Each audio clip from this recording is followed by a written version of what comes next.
Good morning. Welcome to Selling Ocala. I'm Deborah Sumey with Next Generation Realty of Marion County, and our guest today is Joe Vorwerk. He brokers Next Generation. And welcome, Joe. We're glad to have you. Thanks for having me. Great. Proud to be here. We have you and I talk constantly about 2026, what's happening. I know you went to a big meeting this morning. You've got some stuff to tell us about that today, so I don't want to forget about that. But really, I think everybody wants to know from you, what is happening in 2026? What's your projections of what's going on? We talk about it, but our clients want to know. Tell them all about it. All right. Well, when we started 2026, we were very optimistic. We had just seen some rate reductions, which was reflected in our showings. Mortgage applications were at a record high in January year over year. And so, we were very optimistic and bullish on 26. And and then now things have changed a little bit with the geopolitical issues going on, our war with Iran, and so now people are kind of pulling back. There's a great deal of uncertainty out there. People are not really sure, kind of gas prices are up. Yeah. All those things that can negatively impact.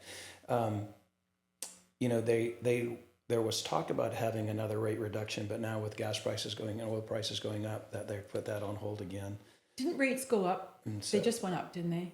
And rates have creeped back up now. So where we were right around 6% now, they're back up to 6.1. Still not terrible, but we still feel like 26. We have an opportunity to recover quickly from this. Hopefully, it's as short-lived as the president has said it was going to be, and that we can kind of get back on track to doing that. But locally in Marion County, though, we continue to see really strong growth, strong influx of people, and those people need a place to live. So again, it's really never been a demand issue. It's more been affordability issue than it has anything else. And having said that, what we see constantly is, and I have to tell you, it's been just a horrific winter up north. I try to say that with a straight face, because I feel so sorry I have family up there, but God, why are you there? Right. If you're a retiree and you're still up north, I can't help you. You know what I'm saying? Right, and we get a lot of people that move down here that are still working. They're working from home, or they find employment down here. It's just the lifestyle, of course. But with that bad winter, it's cyclical. The industry is very cyclical. Every time there's a horrific winter, we see our sales jump here in the spring and summer, because what happens is the retirees especially will say, I'm not doing another winter like this. I just don't need it. I'm either keeping the house and buying something small, or I'm going to sell the house and get a permanent home in Florida. And that's just like the dominoes effect, right? So they come down here. We are super affordable in Marion County. So we do see a lot of them come directly to us, but we do see people going down to both coasts, the Gulf Coast, the East Coast.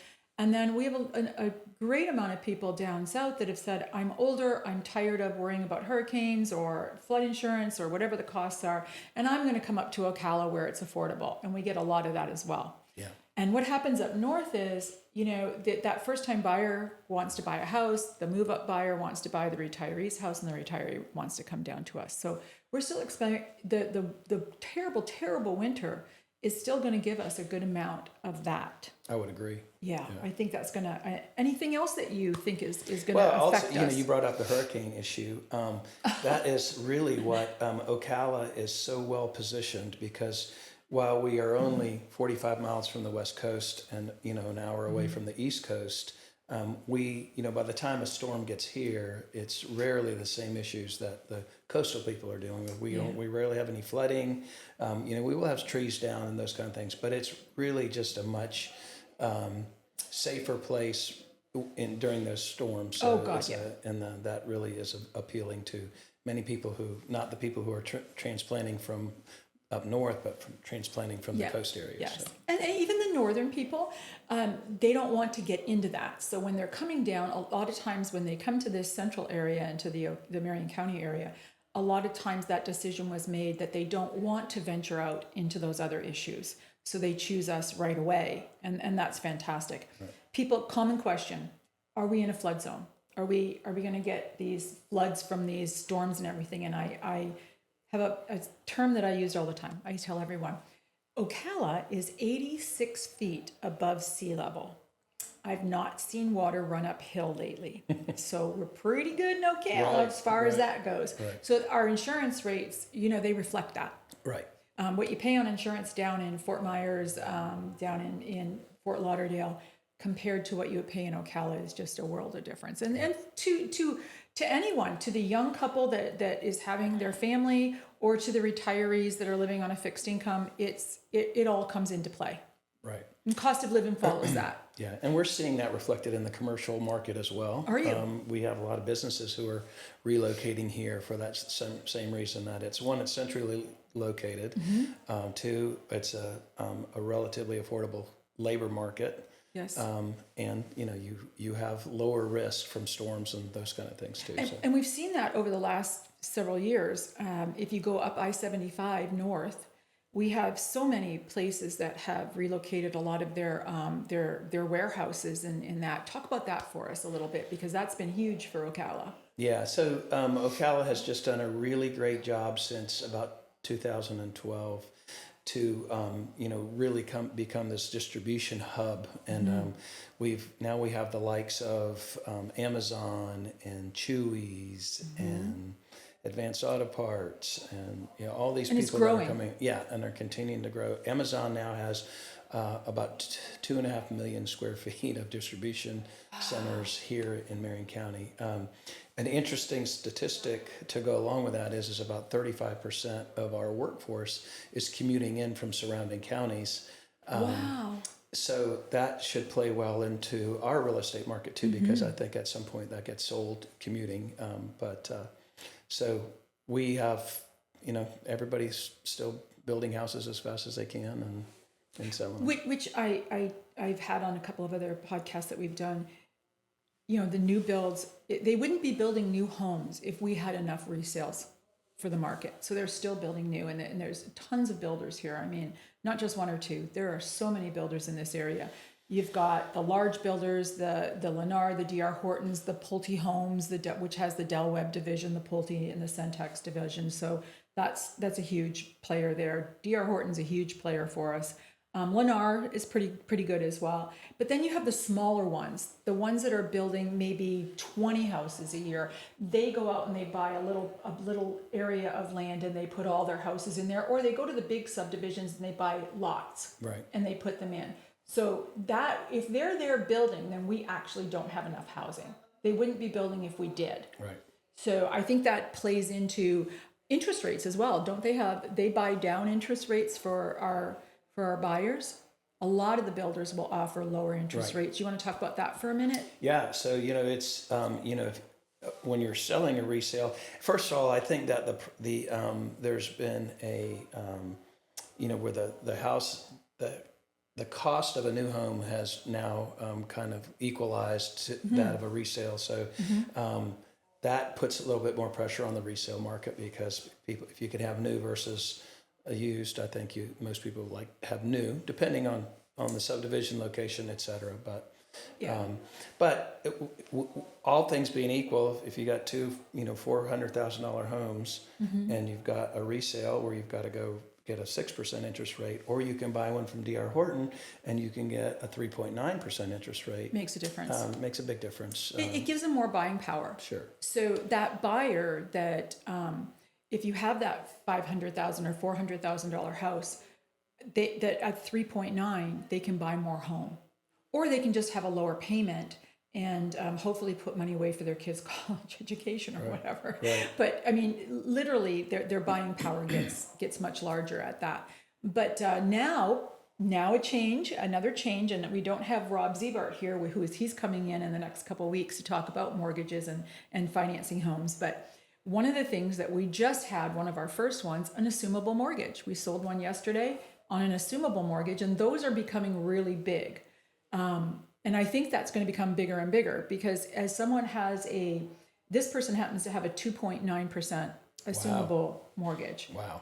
So it's a $610,000 house, $350,000 assumable mortgage for it.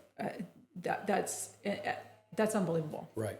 The buying power for that. And it's a senior buying it, but they're saying to us, at 2.9%, I'll leave my money in the bank. Right. Because I'm going to make a lot more money off my investments than I would if I took it out and bought the house. Yeah. Smart. They're selling a home up north that's got a high dollar value to it, probably about the same.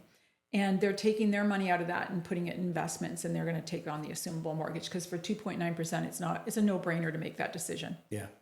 That's great. And now we have had little itty bitty conversations, and I know your background is banking, so that's so helpful to us here at NGR. We really appreciate that. But they're talking about portable mortgages in 2026. So of course we're waiting for Rob to come in a couple weeks to tell us all about that. But if that comes into play, that could be absolutely huge. And by the way, Canada and the UK have been doing this forever. Is that right? In Canada, it's been going on for probably 40 plus years. Okay. When you get a mortgage and you sell your house and you go to another house, you take that mortgage dollar value with you.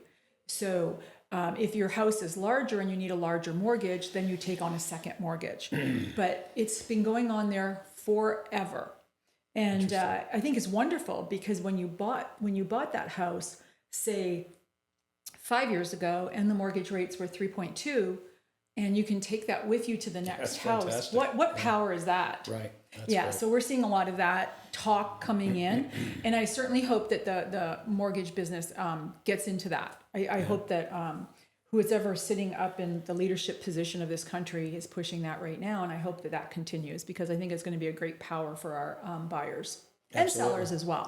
Absolutely. So you went to a meeting this morning. Talk about it. Yeah, so I went to the Chamber Economic Partnership monthly meeting. And so glad you go to that. And the guest speaker today was the chairman of Chick-fil-A. One of my Dan favorite Cathy. places. Yeah. I love Chick-fil-A when you got kids with you. It's a great place. It's a good quick meal. They're celebrating their 80th year in business this year. 80 his years. dad started it in 1946, and it was a 24-hour diner. It was a fascinating story. But Chick-fil-A is one of the most respected companies in the country. They're top 10 most trusted brands. And Dan Cathy was such an interesting speaker today. But one thing he said that really resonates with me, but also in our business these days, is that he talked about the AI trend now that's Yes. going on, and that it is just we don't really understand the impact of it. But he said it is going to be more life-changing and world-changing than the invention of electricity, more than the invention of the telephone. He said it'll be more along the lines of the Industrial Revolution, that it is going to really completely transform the way we do business and all those things. Then he referenced Jack Welch, who was the former chairman of GE, and he said, who's probably the chairman of the century, is what he called him, in reference to him. But he said that when external changes exceed the internal changes of your company, then you're destined to be doomed. And so, as we see what we're doing these podcasts, doing a lot, we are embracing AI and all the changes that come along with it. And so I thought it was really apropos that I was coming to talk with you today, and hearing that message this morning was... And not just AI. AI is big, and I believe it's going to change the way we do business. I don't think it's ever going to replace real estate agents. I don't see AI doing that. I think it's going to enhance everything we do and give our clients a better experience, which is what it's all about. Right. And I've said this for so long, and you've heard me say it. If the client is not happy, it's not your client for life. And really, you want to have that client for life. You want them telling everybody. And I have a lot of clients for life, because I've built that in the area that I'm in. When people call and they say, "Oh, I'm out yesterday evening with clients. I'm going out again today after you."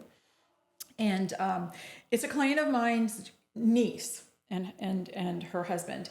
And when they called up, she called me, sent me an email, and I called her back, and she said, "Hey, Deb, I've got my niece and her husband coming in, and they want to buy a home. They're moving here. They're looking at 2 different communities, but we only want you to take them."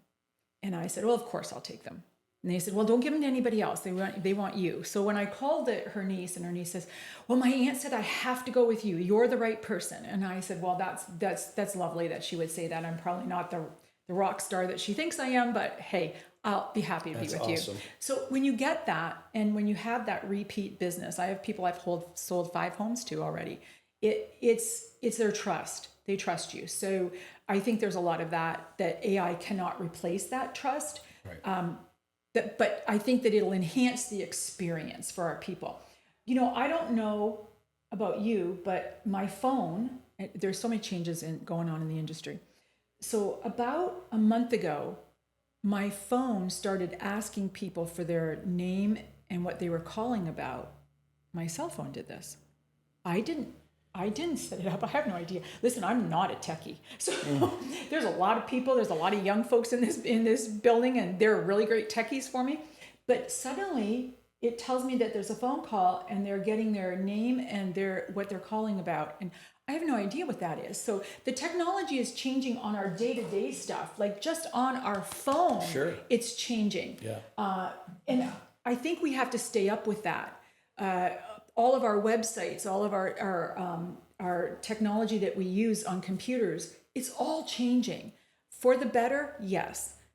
Is it frustrating some days? Oh, of course it is, because you have to learn new technology.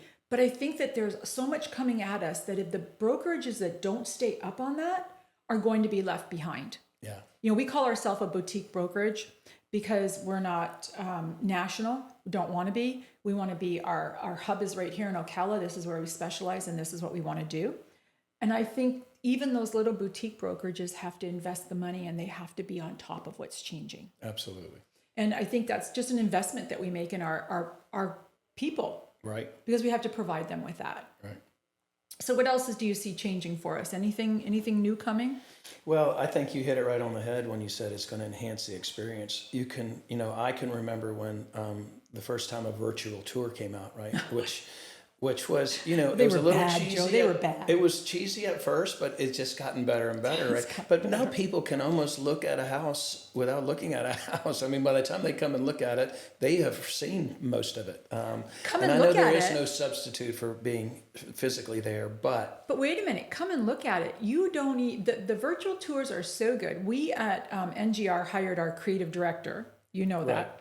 That was such a push to get everybody to agree on that. And I was adamant that we had to have a creative director on staff, which he's sitting right back here. You guys, you don't see him. He's got his headphones on. He's doing all the controls here. The podcast is not just what he does. He does everything. He helps us figure out how to market and advertise and what new technology. He is so smart on this stuff. Our virtual tours are absolutely gorgeous. And people tell me every single day when I meet with clients how great our virtual tours are, our photography in NGR. So we're getting some traction with it. right. But what happens constantly is people come in town, they'll look at houses for 3 days, they go back home. They sell their home wherever they're coming from. And now they don't really think there's a value in coming back. I'll just look at the virtual tours. Mm-hmm. And then they call us and, I get so nervous about that. So what I like to do is be on the phone with them while they're looking at the virtual tour. We're looking at it together, and then actually go back into the house and get on the Zoom call. And let's take a really good look at what you're going to do here, because, once you purchase it, it's yours. Right. Right. So I think these virtual tours are getting people really confident on not coming back for that purchase, Right. which, good, bad, or ugly, Right, it's yeah. the industry. Yeah.